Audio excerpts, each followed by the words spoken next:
Assalamu alaikum respected doctors, welcome to my YouTube channel MBBS and BDS lectures. Today is the fourth video of repeat revision course of periodontics, which is very important for NLE exam, MDS as well as for PDS students. In this video we will discuss about gingival blood, lymphatic and nerve supply. And next is the gingival clavicular fluid, GCF, and last is the clinically when we check the gingiva, how gingiva look like. Mean clinical examination of the normal gingiva. Now first we start from gingival blood, lymph and nerve supply. The gingiva, first blood supply. The gingiva has a rich blood supply derived from three sources. First, gingiva is a rich blood supply and derived from three sources. Now, these three sources name should we remember per MCQs point. Number one is the supraperiosteal vessel, mean above the periosteum. Second is the periodontal ligament vessel. And third is the alveolar vessel that emerge from alveolar crest. Mean from three sources gingiva get blood supply. Mean three sources supply blood to gingiva. Number one is the supraperiosteal vessel, mean above the periosteum. Second is the of the alveolar bone. Next is the periodontal ligament vessel. And third is the alveolar vessel that emerged from alveolar crest. Look at the diagram below on the left side, 1, 2, 3. And 1 is the supraperiosteal vessel, and 2 is the pedial ligament vessel, and third is the alveolar crest vessel. Now come to these link in the gingiva to form a capillary loop in the connective tissue papilla between epithelial retipex, and there is a retipex is the indentation in gingiva. This is known as retipex. Like we already discussed in histology in tissue, what is retipex. Now, lymphatic drainage starts in connective tissue papilla. Next is the lymphatic drainage. Lymphatic drainage start in connective tissue papilla and drain into the regional lymph node. Remember, gingival lymphatic drainage occur through regional lymph node. Now, from mandibular gingiva into submandibular and submental lymph node, from maxillary gingiva into deep cervical lymph nodes. Remember, from mandibular gingiva into submental and submandibular lymph nodes, mean the regional were near to that region, and from maxillary into the deep cervical lymph nodes. This is lymphatic drainage. Now come to the nerve supply. The nerve supply is derived from branches of trigeminal nerve.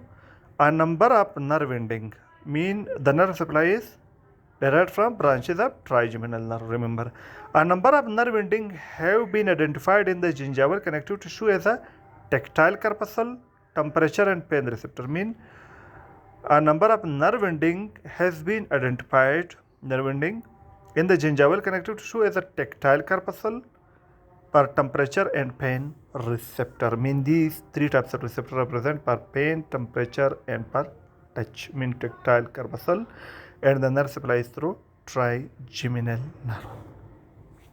Now look at the diagram. First, blood supply. Three sources of blood supply. Number one is the supraperiosteal arterioles along the facial and lingual surface of alveolar bone, from which capillaries extend along the sulcular epithelium and between the retipex of the external gingival surface. Next is the vessels of the periodontal ligament, which extend into gingiva and anastomose, mean from anastomosis with the capillaries in the sulcus area. Third is arterioles, which emerge from crest of their interdental septa. This is the blood supply.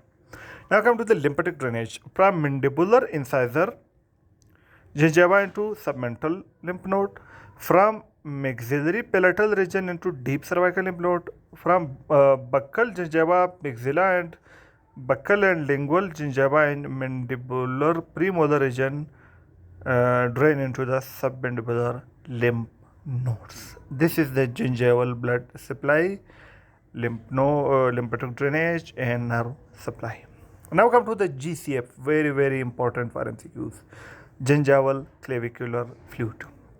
Actually, GCF is like our saliva, but GCF is different from saliva in the sense they have large amount of glucose in this concentration.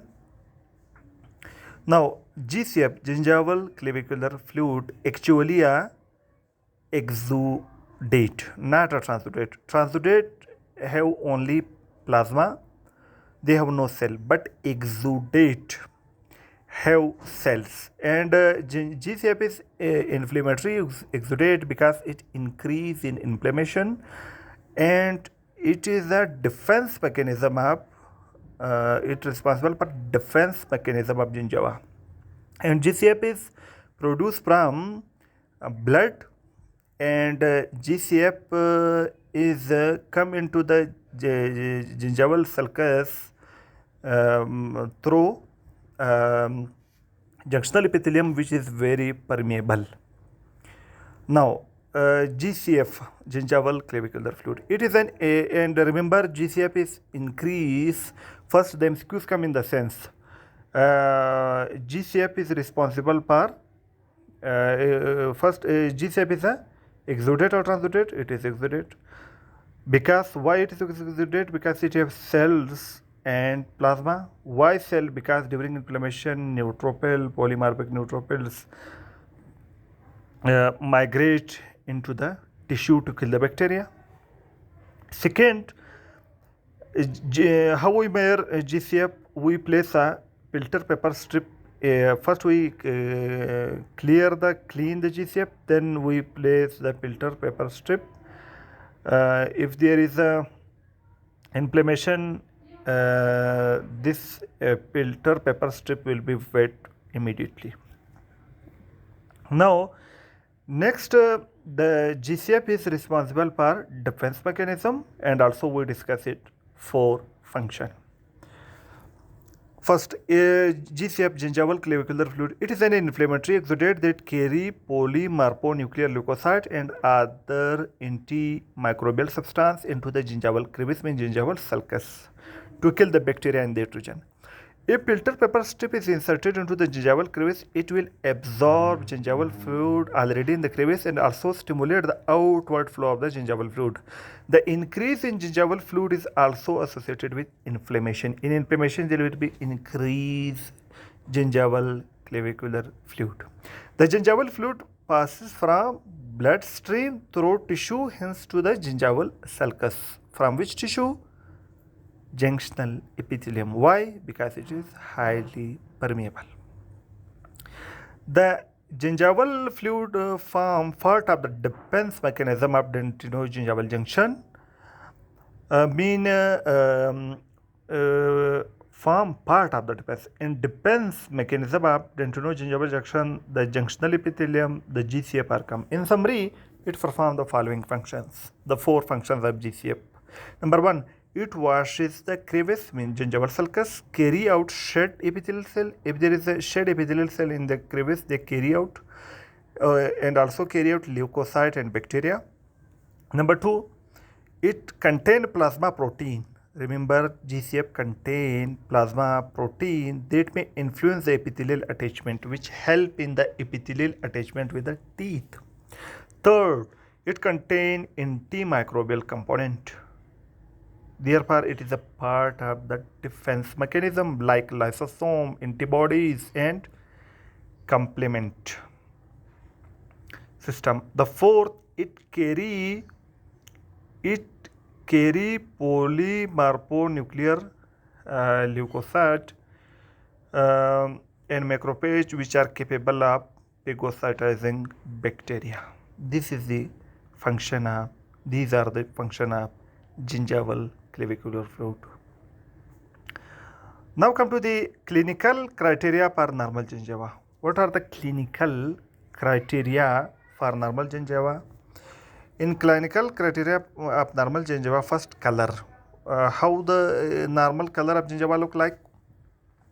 The healthy gingiva is usually pale pink due to thickness and keratinized state of the surface epithelium. Physiologic pigmentation, melanin in the gingiva is prominent in blacks. In black people, these are prominent.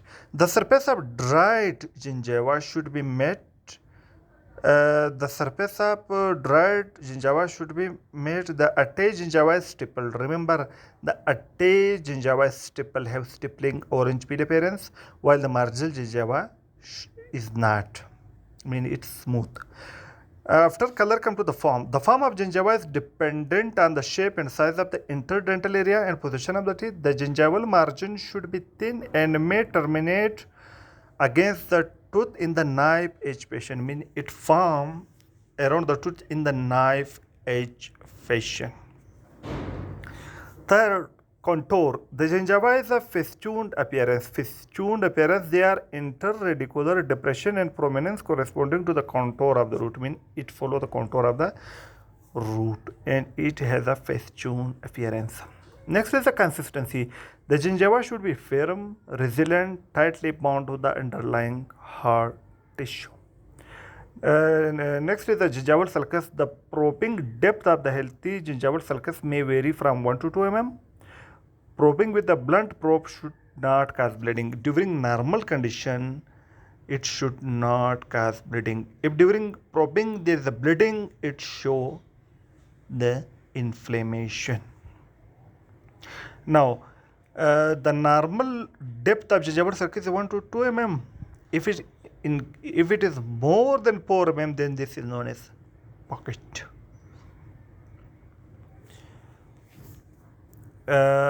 If this is more than 4 mm, this is initial pocket. If more than 6 mm, this is a deep pocket.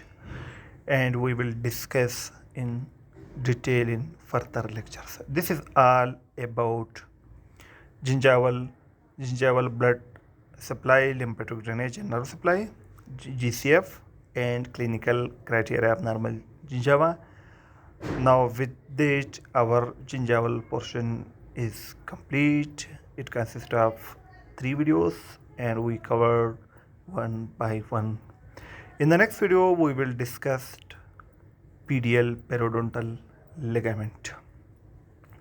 Now, if you like my video, press the like button and share this video with your friends. If you are new to my channel, subscribe my channel by pressing the red subscribe button and also press the bell icon in order to receive my each new video notification. For watching my videos, I am very thankful to you. Thank you very much.